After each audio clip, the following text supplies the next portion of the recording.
McDonald's used to be a symbol of affordable meals, a place where you could get full for just a few dollars and leave feeling served. But that's a thing of the past. Year after year, they've quietly played a dangerous game with the trust of millions of consumers. Slight price increases, just enough to avoid backlash. Smaller portions, just enough to go unnoticed. Lower quality, still wrapped in a familiar name. That's not adjustment. That's manipulation. And now, as receipts grow longer and burgers shrink, consumers are waking up. McDonald's, once a safe haven for the working class, is no longer a place of trust. Peak manipulation. Even kids' meals are getting cut. In every psychological manipulation game, there's a line that, if crossed, consumers won't forgive. For McDonald's, that line is the Happy Meal. It's not just a meal, it's a memory, a childhood ritual for millions of kids. A moment when a young family, after a long day, sits down together over a colorful box, a small toy, and innocent laughter ringing out with every lid flipped open. The Happy Meal was once a symbol of kindness and commerce. You weren't just buying food, you were buying joy, a memory, a happy moment your child might remember for life. But then, McDonald's reached the final threshold in its manipulation strategy. They started shrinking the Happy Meal, not by removing it from the menu, but by cutting down each element of joy and inflating the price as if customers would never notice. Compared to 5 years ago, today's Happy Meal in many parts of the U.S. costs around 40% more. In California, a Happy Meal once averaged $3.89. Now, the price ranges from $5.49 to $6.99, depending on the franchise. But it's not just the price that has risen. What's decreased is even more alarming. The burger is smaller, the cheese slice thinner. Fries are replaced by apple slices or a tiny bag of crackers. And the biggest parent complaint, the toy, the heart of the Happy Meal, has been reduced to a cheap decoration, sometimes just a sticker or a shapeless piece of plastic, mass-produced from the cheapest materials possible. McDonald's knows exactly what they're doing. They know that when it comes to children, parents let their guard down. They know that when a child looks up with eager eyes and says, "I want a Happy Meal," parents won't say no. That's when emotion overrides logic. And in that moment, an overpriced, underwhelming meal disguised in cuteness is easily sold without question. But today, social media doesn't let such things go unnoticed. Many parents have begun sharing pictures of the new Happy Meals. Burgers too small to fill a palm. Fries boxes smaller than kid-sized snacks, and toys made of flimsy plastic that bends with a finger. A TikTok video captioned, "This is the Happy Meal I paid $6.54 has gained nearly 4 million views, with thousands of comments echoing the same sentiment. They don't respect customers anymore. Do they think kids can't tell the difference between real toys and trash? Worse still, McDonald's hides the shrinking value behind positive messaging like lower fat for healthier kids, adjusted for modern nutrition trends, or eco-friendly toy design. But no one sees McDonald's lowering the price to match what they cut out. No one sees a reduced Happy Meal priced at $3, and they still charge the same or more. And when parents speak up, McDonald's repeats the same line. We are committed to improving children's health. What they don't say is that every portion reduction saves them hundreds of millions globally each year. And when you apply that to millions of kids across tens of thousands of stores, the so-called health improvement is really about maximizing profit. Under the harmless mask of a kid's meal, McDonald's is quietly shrinking portions bit by bit. But if you think that's the end of the manipulation, look at how they turned what used to be the $1 menu into a complete joke of value. Value illusion. When the $1 menu vanished and was replaced by hollow combos, there was a time when McDonald's was a haven for those on a tight budget. With just $1, you could walk in and leave with a simple meal, enough to fill you up and bring a bit of joy. The so-called dollar menu wasn't just a marketing strategy, it was a silent promise. You don't need much money to be treated fairly. And then that promise was quietly revoked, without warning. The dollar menu disappeared.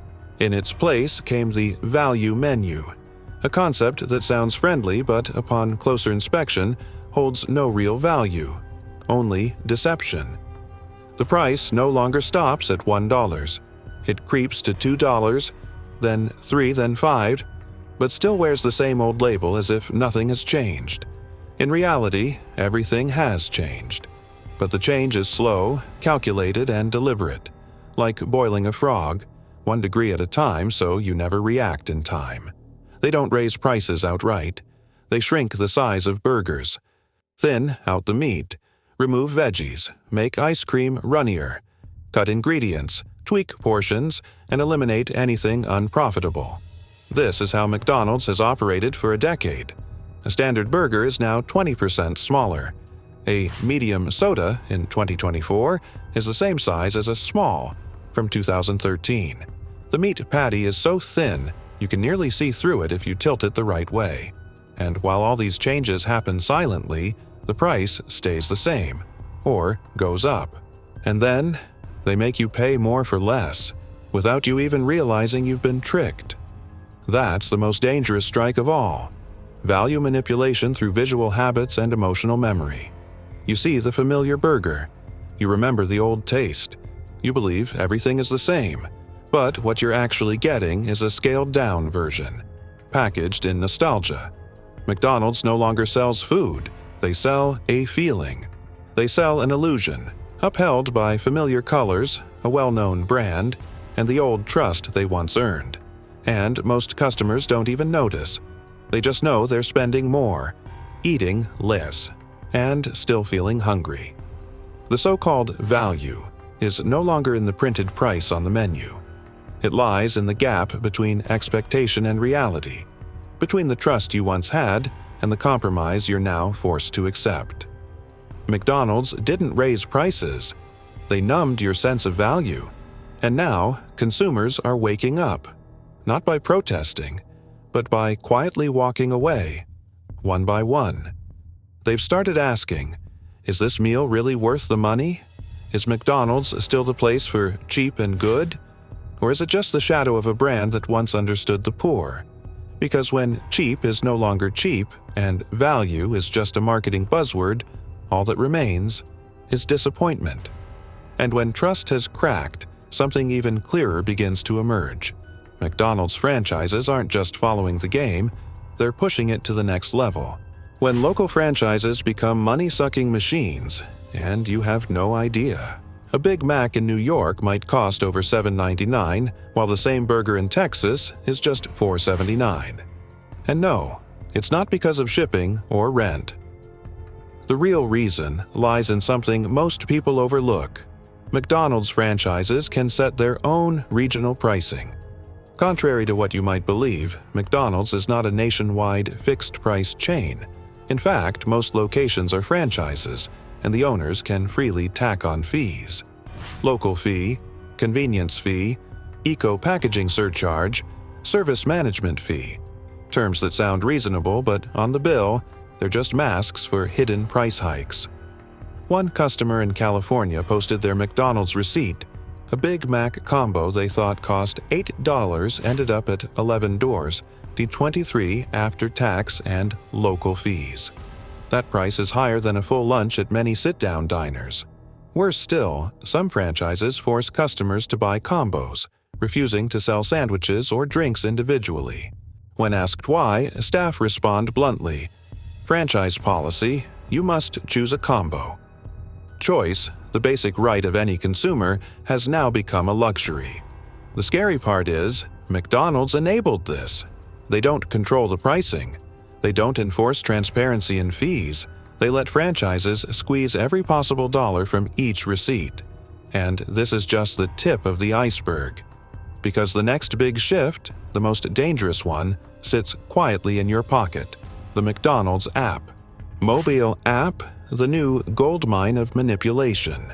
McDonald's used to manipulate prices by shrinking burgers and inflating combo prices beyond the cost of individual items. But that was just the beginning.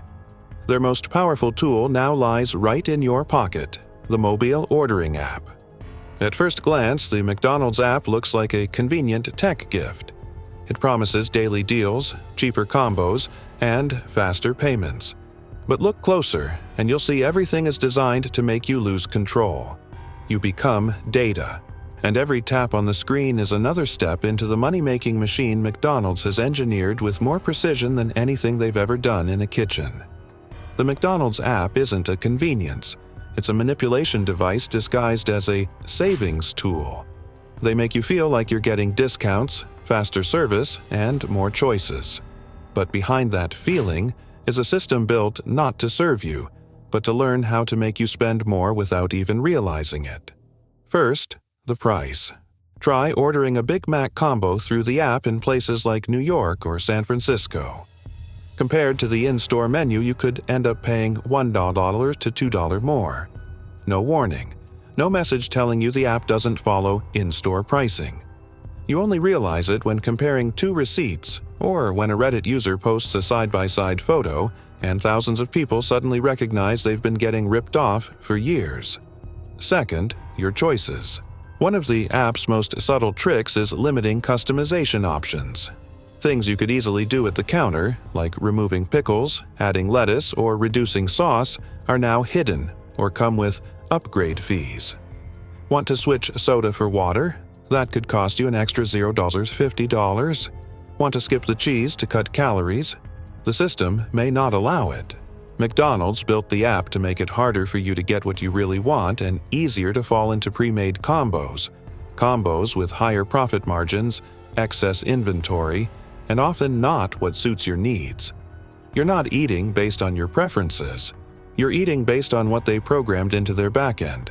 Third, and worst of all, is privacy. Few realize McDonald's collects every behavior metric from their app. When you open it, where you are, what items you browse, how many combos you scroll past, how many seconds it takes to place an order, how often you cancel. They know when you're hungry. They know what you like to order on Fridays. They know you tend to add extras late at night, and they use that data to adjust a personalized menu. But don't be fooled. Personalized here doesn't mean better service. It means offering items that are statistically more likely to make you spend more. They're not serving you. They're steering you. They're not giving discounts to please you. They give discounts to get you to open the app more, feed more data, and then optimize conversion rates using behavioral economics. You're not a customer. You're a test subject. And to access these exclusive deals, you must log in, provide your email, enable location tracking, allow app permissions. In other words, you're trading your privacy for a $1 McChicken coupon. And McDonald's knows most consumers won't care. They just want fast food. They don't read the terms of service. They don't check app permissions and settings. And that's what makes the McDonald's app one of the most effective behavioral data mining tools in the entire food industry. It started with a promise: save when you order online.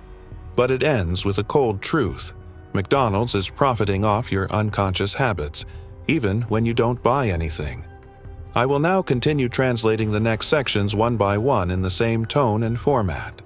Would you like me to proceed with the collapse of trust, when McDonald's broke its original promise? There was a time when McDonald's was considered the affordable savior of the working class. Night shift workers, long-haul drivers, frugal students, and young families with few options. They all knew that if they needed a quick, cheap, and reliable meal, McDonald's was always there. No frills, no tricks, no second guessing. You'd walk in, order a burger, fries, and a soda for just around $5. Enough to fill your stomach, enough to keep you going, enough to feel served. It was a promise never written down, but deeply ingrained in the minds of millions. McDonald's was the place you could count on when money was tight, but McDonald's tore that promise apart with its own hands. Not overnight, but over many years, through a series of quiet, calculated, and strategic changes. First came minor price increases, then portion cuts, then steeper price hikes. And finally, they transformed the entire dining experience into a game of psychological and behavioral manipulation. A small-size fries, once the cheapest side on the menu, now costs nearly $4 in many urban areas. A Big Mac combo, once the quick satisfaction symbol under $6, now goes up to $12 or $13 if ordered through the app or with extra sides.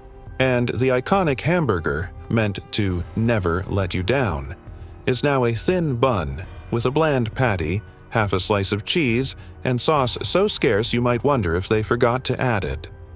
The collapse isn't about ingredient quality. It's the collapse of trust. Because people didn't just go to McDonald's for food. They went for familiarity, for consistency, for the financial safety of knowing they wouldn't get ripped off. But when bills rise while portions shrink, when the app promises discounts but funnels you into rigid combos, when old favorites no longer taste the same, and even employees struggle to explain why prices are so high, then that promise loses all value. McDonald's is no longer a friend of the working class. It has become a cold, profit-maximizing machine, where every dollar is extracted with precision, while still making you believe you got a deal. Consumers feel betrayed. Not because they expected a 5-star burger, but because they believed McDonald's understood them. That this brand, among the many corporate giants, still retained something accessible, familiar, and close to everyday people. But when they look at the receipt, when a simple lunch for 2 adults and a child costs $30, when the Happy Meal is now a mini sandwich and a cheap plastic toy, that familiarity evaporates. They no longer feel served. They feel exploited. The death of trust doesn't happen in one blow.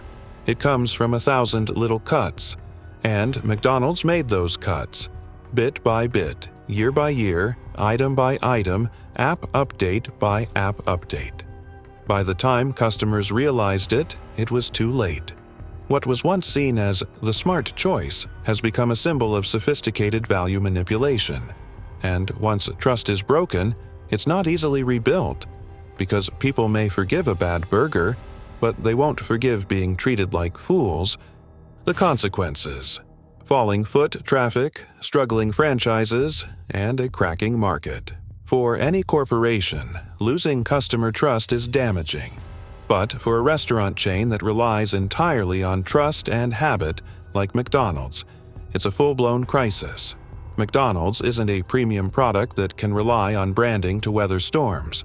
It survives on consistent, repeat, everyday traffic. So when its core customers, the working class, students, young families begin turning their backs, the entire financial model starts to crack. Over the past year, multiple McDonald's franchises across the U.S. have reported steady sales declines over consecutive quarters. A leaked internal report from a franchise group in Illinois revealed that daily return traffic dropped nearly 18% year over year. Locations in Texas and Florida have been forced to reduce hours during slow periods because operating costs no longer justify staying open. In some suburban areas, McDonald's stores are eerily empty at lunchtime, something considered unthinkable just a few years ago. And while McDonald's scrambles to retain its old customer base, newer brands are swiftly filling the void. Shake Shack, Five Guys, In-N-Out, once seen as premium, out-of-reach alternatives, now seem reasonable by comparison. When McDonald's pushes its prices toward premium territory without improving value, consumers start comparing. And a $13 greasy McDonald's combo quickly loses out to a $14 Shake Shack meal made with fresh, high-quality ingredients and hand-cut fries. McDonald's is losing on the very battlefield it once dominated: real value. In a desperate bid to recover, McDonald's launched a wave of tech-driven branding. They invested in self-serve kiosks, integrated AI to suggest meals based on weather, time of day, and even facial expressions through the app camera. They implemented digital payments, personalized combo suggestions, and exclusive app-only deals. But none of these tools can solve the core issue. Customers no longer believe in the value McDonald's offers, and when value disappears, technology only makes the experience colder. What customers want isn't a burger suggestion based on rainfall. They want an honest meal, a fair price, and human service, not a lifeless touchscreen. They don't want to be forced into combos they don't need. They want to pick their meal like they used to. Eat the burger they remember. Feel like their money was well spent. But McDonald's has forgotten that. They chase data, efficiency, and profit, and in doing so, they've lost the one thing that made their brand great: real connection with their customers. And once that connection is gone, the franchise model begins to shake. Franchisees, once considered close partners, now find themselves in a bind. They're being pushed to upgrade tech, drive sales, offer deals, while facing declining traffic, rising ingredient costs, and skyrocketing operational expenses. Many franchisees are now pushing back. Some are threatening to exit the system unless given more pricing autonomy. The very franchise model that was once McDonald's secret weapon is now becoming its Achilles heel. In the end, the consequence isn't just a dip in revenue, it's a fracture within the system. McDonald's is entering an era where no one can predict what will happen if customers continue to walk away. They might launch a new app, a new sign, a new menu, but unless they restore trust, every innovation is just a coat of paint on a crumbling foundation. Consumers are fighting back in silence. There are no protests, no angry banners, no videos of destruction or a viral "Geesh, boycott McDonald's" campaign. And that's exactly why this blow hurts most. It's not loud, it's not dramatic, it's just vanishing. Consumers are fighting back with something far more terrifying than noise: silence. And they've stopped coming back. This resistance isn't live-streamed. It happens in grocery stores when a young mother chooses bread and deli meat over a Happy Meal. It happens in student kitchens when a college kid boils instant noodles with an egg instead of spending $14 on a combo that won't fill them up. It happens on TikTok, in countless clips titled the same: "This is why I stopped eating McDonald's." Short videos, under a minute, but blunt, specific, and powerful. An $18 receipt for a tiny burger and watery soda. A cheeseburger, so thin you can see light through it. A simple caption: "I don't hate McDonald's. I just feel betrayed." There's no need for organized campaigns, because the scariest thing for any brand is when customers no longer care enough to be angry. They just leave. They don't complain to the manager. They don't send feedback emails. They simply never return. And it's already happening. McDonald's app traffic in the US dropped over 13% in the first quarter of this year. The app's order conversion rate fell 17%. Franchises are reporting sharp declines in combo sales, especially among middle-aged and low-income workers, the very backbone of McDonald's loyal base. People who never asked for gourmet burgers. They just wanted something filling, fairly priced, and honest. Now, McDonald's faces a harsh reality. They've lost their core consumers through portion cuts, price hikes, app manipulation, and distortion of the word value. They once stood beside workers, students, and young families. But when a Big Mac combo hits $13 while the minimum wage stays flat, consumers are forced to choose, and they're choosing the simplest option: to leave. No gunshots, no media explosions. But every time someone opens the fridge instead of the app, it's another nail in the coffin of what used to be a trusted relationship between consumer and brand. And McDonald's, with all its data, AI, promos, and million-dollar ad budgets, cannot force someone to return once trust is gone. McDonald's was once a symbol of America. Not just a place selling burgers and fries, but one that sold value, convenience, and a sense of financial safety for millions of working-class people. But today, that symbolic shell is cracking. Not because of bad food, but because of something far deeper and more dangerous: betrayed trust. From shrinking portions without lowering prices, manipulating mobile orders, exploiting parental emotion in kids' meals, To turning local franchises into profit-maximizing machines, McDonald's has made many customers feel like they're no longer customers, but targets to be squeezed for every cent. And the worst part? It was all done silently. No warnings, no announcements, no apologies. The collapse didn't come from one big scandal. It came from millions of small decisions McDonald's made and millions of consumers quietly walking away. That's something no ad campaign can fix. No kiosk, no AI, no new burger can replace what's been lost. Trust. But this story isn't over. The final decision still lies with you. Your choice, whether to buy or walk away, will be the clearest message to a brand that once made history. If McDonald's wants to survive, they must choose a different path. If not, they'll become just another name etched in history, carried away by the very people who once made them great.